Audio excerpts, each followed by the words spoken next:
Assalamualaikum warahmatullahi wabarakatuh. Hai semuanya, jadi kali ini kelompok SA ingin mempresentasikan bab 5, yaitu tentang mencontoh ulama-ulama Indonesia yang mendunia.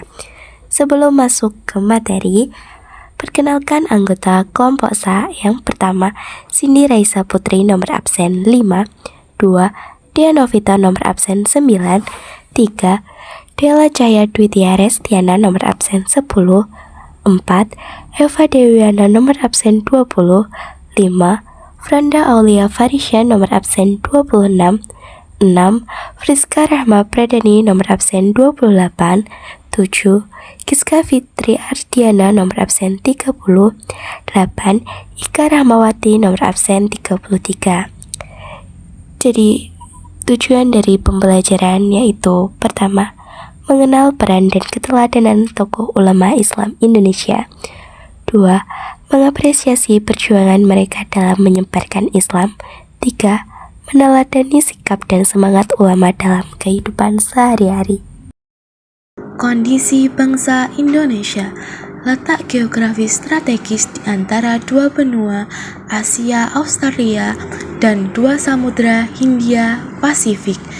Daya tarik inilah yang membuat bangsa asing untuk datang dan berdagang. Masyarakat Indonesia juga terkenal ramah, toleran, dan religius. Sebelum Islam, masyarakat menganut kepercayaan animisme, dinamisme, Hindu, dan Buddha. Bukti awal Islam yaitu Nisan Fatimah binti Maimun 1082 Masehi di Gresik.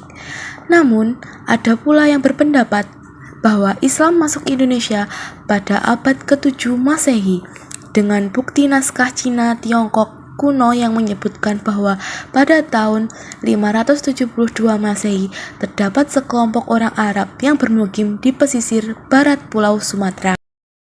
Hamzah Al-Fansuri, asal baru Sumatera, ahli bahasa dan sastra Melayu, sufi dan penyair. Karya Asrar Al-Alifin, syair burung pingai, syair dagang, syair sidang fakir, syair perahu. Teladan mengembangkan tasawuf dan sastra Islam Melayu. Hamzah Al-Fansuri dikenal sebagai tokoh sufi pertama yang menulis dalam bahasa Melayu. Ia memperkenalkan ajaran tasawuf falsafi, terutama konsep wahdatul wujud, kesatuan wujud, yang berasal dari pemikiran sufi besar Ibnu Arabi dari Andalusia. Menurut ajarannya, segala sesuatu di alam ini adalah manifestasi dari wujud Tuhan. Artinya, hanya Allah yang memiliki wujud sejati, sedangkan ciptaan hanyalah bayangan atau pantulan dari wujudnya. Naruddin bin Ali Ar-Raniri.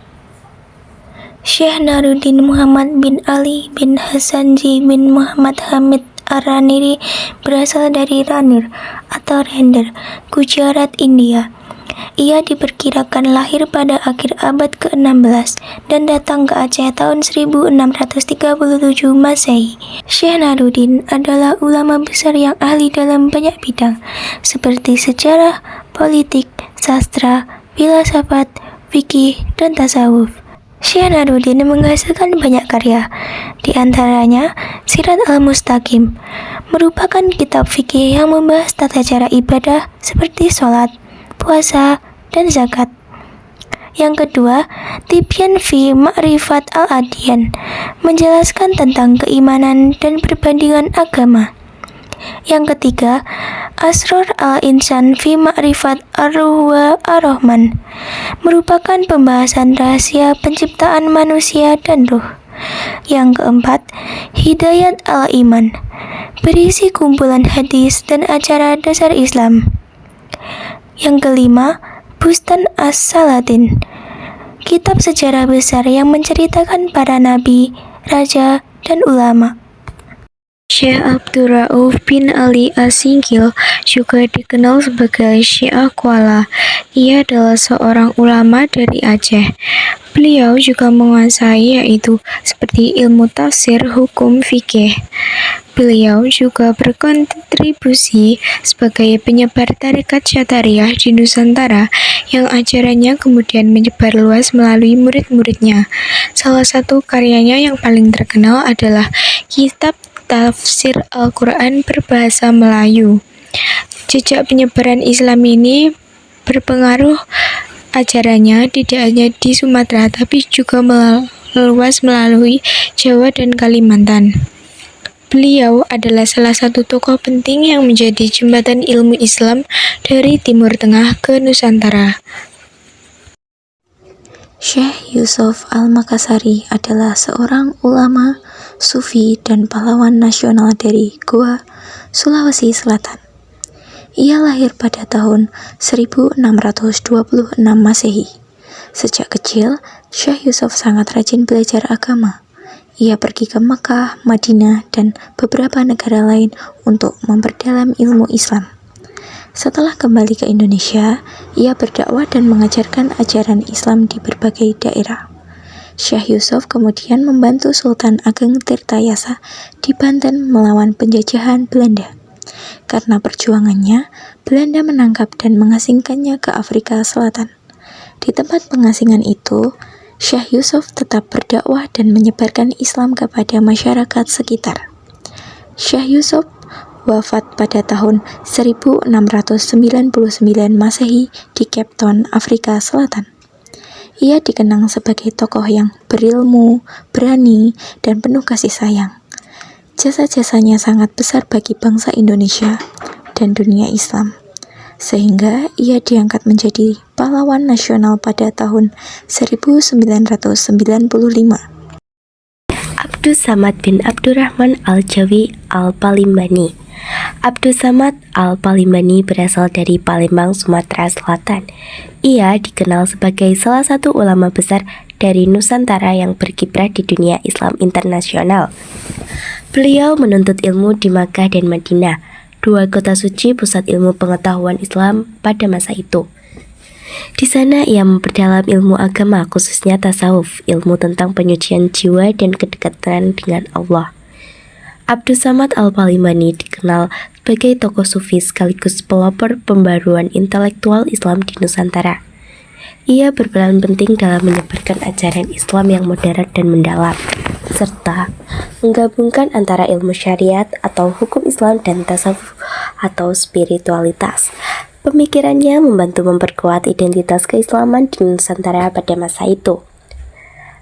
Beberapa karya beliau yang terkenal antara lain 1. Hidayat Al-Salikin yang membahas tentang bimbingan bagi para salik atau penempuh jalan spiritual menuju kesempurnaan iman. 2. Syiar Al-Salikin yang merupakan penjelasan dan panduan praktis bagi umat Islam dalam menjalani kehidupan spiritual sesuai ajaran tasawuf.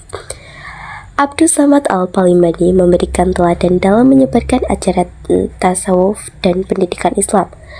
Beliau mengajarkan bahwa menjadi seorang muslim tidak hanya cukup dengan ilmu lahir atau syariat, tetapi juga harus memperkuat ilmu batin atau tasyawuf, agar hati tetap bersih dan dekat dengan Allah. Semangatnya dalam menuntut ilmu dan berdakwah menunjukkan keteguhan iman dan kecintaan terhadap ilmu pengetahuan. Abu Abdul Mu'tu Nawawi Al-Tanari Al-Bantani. Syekh Muhammad Nawawi Al-Jawi Al-Bantani adalah seorang ulama besar Indonesia asal Banten yang lahir pada tahun 1815 Masehi. Beliau mencapai pengakuan internasional dan mendapat julukan kehormatan, termasuk Sayyid Ulama Al-Hijaz dan Imam Ulama Al-Haramain. Beliau bahkan pernah menjabat sebagai imam di Masjidil Haram Mekah. Awalnya, beliau aktif berdakwah dan mengajar di Masjidil Haram. Kemudian, diminta untuk menggantikan posisi Syekh Ahmad Khotib Sambas, lalu membuka majelis ilmunya sendiri. Dampak keilmuan beliau sangat besar. Salah satu muridnya adalah Kiai Haji Hasyim Asy'ari, pendiri Nahdlatul Ulama atau NU. Kontribusi terbesarnya adalah dalam penulisan. Sejak 1870 Masehi, beliau menghasilkan lebih dari 115 kitab dalam berbagai disiplin ilmu, seperti tafsir, fikih, tasawuf, dan hadis yang karya-karyanya tersebar luas di Asia Tenggara dan Timur Tengah. Beliau juga dikenal sebagai tokoh yang berani menentang paham Wahabi, terutama terkait ziarah kubur dan gigih mempertahankan ajaran tasawuf. Syekh Nawawi Al-Bantani wafat pada tahun 1897 Masehi. G. Muhammad Sholeh bin Umar Al-Samarani. Nama lengkap Kiai Sholeh Darat adalah Muhammad Sholeh bin Umar Al-Samarani Al-Jawi Asy-Syafi'i.